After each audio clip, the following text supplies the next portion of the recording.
Hey everyone! Today I'm sharing an incredible story about courage, curiosity, and the unbreakable bond between a father and his son. A tale that shows how even the smallest spark can change the world. Before we dive in, make sure to hit that subscribe button and click the bell so you don't miss any of my stories. And if you enjoy this story, you can support me on Ko-fi, link in the description. Your support means the world. Not the peaceful kind. The heavy, lonely silence of forgotten places. His first breath echoed through the sterile halls of Orphanage number 14, a gray building tucked between crumbling factories on the edge of a city that had long since stopped caring about its children. There were no parents, no names, just a number and a date scribbled on a tag wrapped around his ankle. He never saw the outside world until he was 10. The caretakers weren't cruel, but they weren't warm either. The orphanage was run like a machine. Wake up, eat, learn, obey, sleep, repeat. Hugs were not part of the schedule. Laughter was rare. Children who cried at night quickly learned to cry quietly, or not at all. Mike was always the quiet one. Other kids picked on him sometimes, but he never fought back. He spent most of his time staring out the window, wondering what was beyond the gates. He didn't know what a park was, or why people smiled. His earliest memories were of cold floors and broken toys. But even in that hollow place there was something glowing inside him, something not even the loneliness could smother. Curiosity. Mike didn't care much for soccer or card games like the others. Instead, he took things apart. The old broken radio in the staff room? He pried it open with a spoon and studied the wires. The ceiling fan in the classroom? He watched it for hours, memorizing its rotations. When the heating system broke in the winter, he figured out how to fix it before the janitor did. By age 10, he had built a working flashlight out of battery scraps, wire, and a metal spoon. No one taught him how. It just made sense in his head. Machines, wires, electricity. They were like puzzles, and he loved puzzles. By the time he turned 16, he was doing repairs around the building. Leaking pipes, broken doors, flickering lights. Mike fixed it all. The staff started calling him the engineer, but never by name. No one ever asked him about his dreams. They assumed he didn't have any. But he did. He dreamed of leaving, and he did. The day he turned 16, the orphanage sent him out into the world with a garbage bag of clothes, a cheap wristwatch, and a list of homeless shelters. He slept in parks for a few nights, then found work at a mechanic's shop sweeping floors. The old man who owned it let Mike sleep in the storage closet in exchange for cleaning. It was small, dusty, and dark, but it was his. Life was tough. No one handed him anything. But Mike never complained. He worked, he learned, he fixed everything he could, he saved every coin. Then, one rainy afternoon, while repairing a vending machine at a hospital, he met her. Lila. She was a nurse, pretty, kind-eyed, and curious. She noticed him struggling with his tools and offered him an umbrella. That moment changed his life forever. They talked, slowly at first, then more often. She liked his quiet nature. He liked her warmth. She never treated him like he was broken. And for the first time, Mike felt seen. They married in a tiny garden behind the hospital. A borrowed suit, plastic rings, a few friends from the mechanic shop. But to Mike, it was the most beautiful day in the world. A year later, they had a son, Leo. Leo became Mike's entire universe. Their home was a single room above the garage. Rain leaked through the roof. They had no furniture, just a mattress, a hot plate, and a cardboard box full of tools. But it was filled with love. Lila worked night shifts. Mike fixed cars by day and taught Leo by night. Leo was different. Brilliant, imaginative, endlessly curious. At age 3, he asked why the sky was blue. At 4, he asked why birds didn't fall. By 5, he was building shapes with old wires and glue. "You're gonna be someone amazing," he'd whisper each night. They lived poor, but proud. They skipped meals sometimes, wore the same clothes for years. But every cent went into Leo's future. Books, notebooks, a second-hand laptop, anything to keep his mind growing. When Leo turned 12, he was already solving high school math problems. By 14, he'd built a small windmill from recycled parts to power their lights. By 16, he had designed a water purifier from an old coffee machine. He didn't just want to learn, he wanted to change the world. He applied to dozens of universities. Most never replied, but one did. The prestigious Institute for Advanced Technological Sciences, a place reserved for genius-level minds. His acceptance letter arrived on a rainy Tuesday. Mike cried, not out of sadness, but joy. Pure, overwhelming joy. The boy who grew up with broken shoes was going to college. The school was expensive, but Leo had earned a full scholarship. The professors were stunned by his intelligence.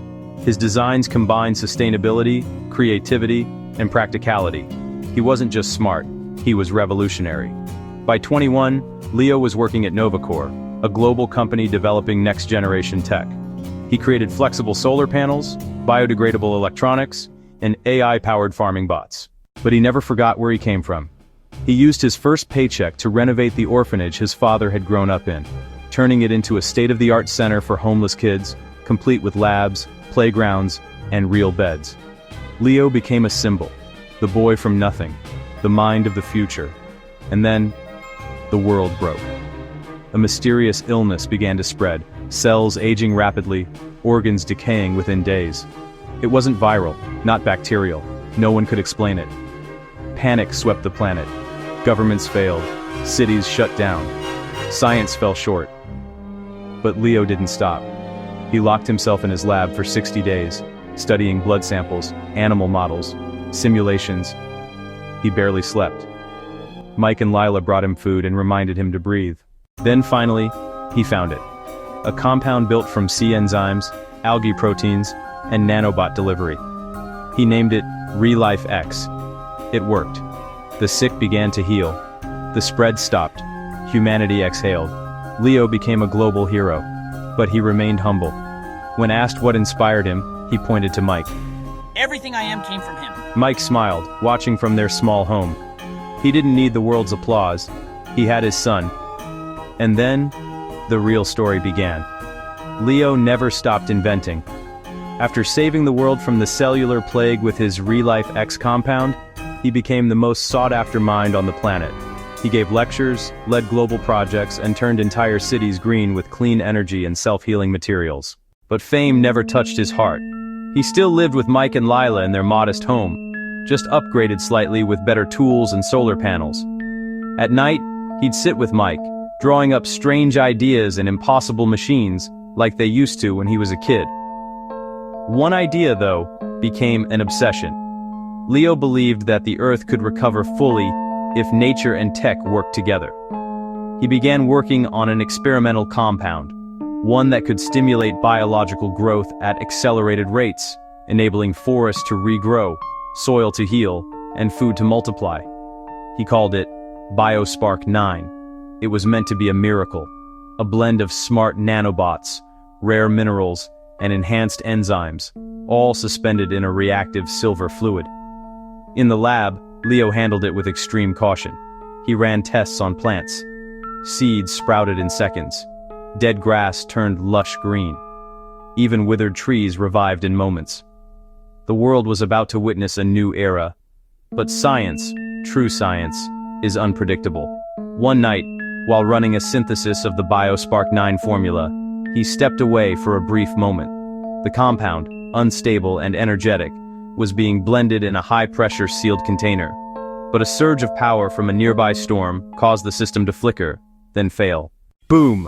The mixer exploded, not violently, but enough to rupture the seal. The glowing fluid sprayed across the lab. Most of it splashed harmlessly onto walls and machinery, but a few drops dripped into an open air vent. That vent led to an underground crack that opened into the earth. Below the lab was a massive ant colony.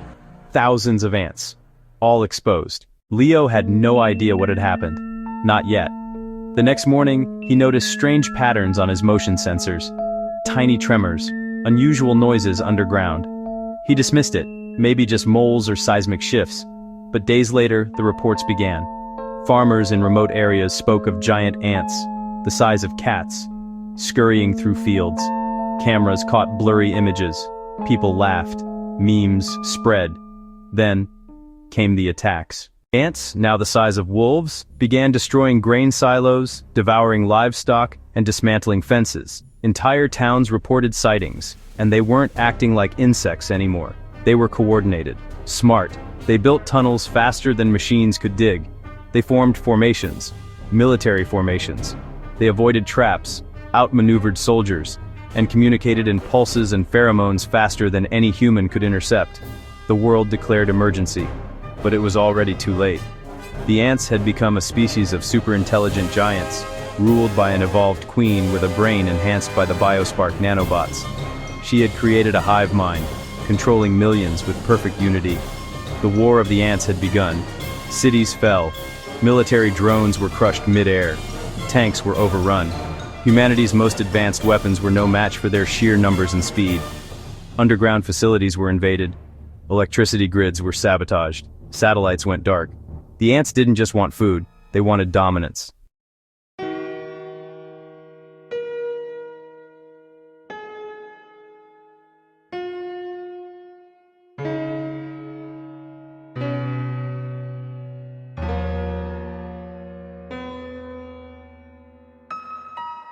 You fixed the world once, son. You can do it again.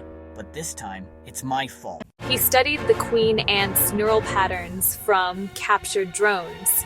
He discovered that the nanobots in BioSpark 9 had fused into their brain matter, creating permanent evolution. Simply killing them wouldn't work. They'd adapt. Instead, he needed to reverse the process. He designed a counter-agent, Neurosync D, a smart aerosol that would override the nanobots and erase the queen's expanded neural abilities, breaking the hive mind.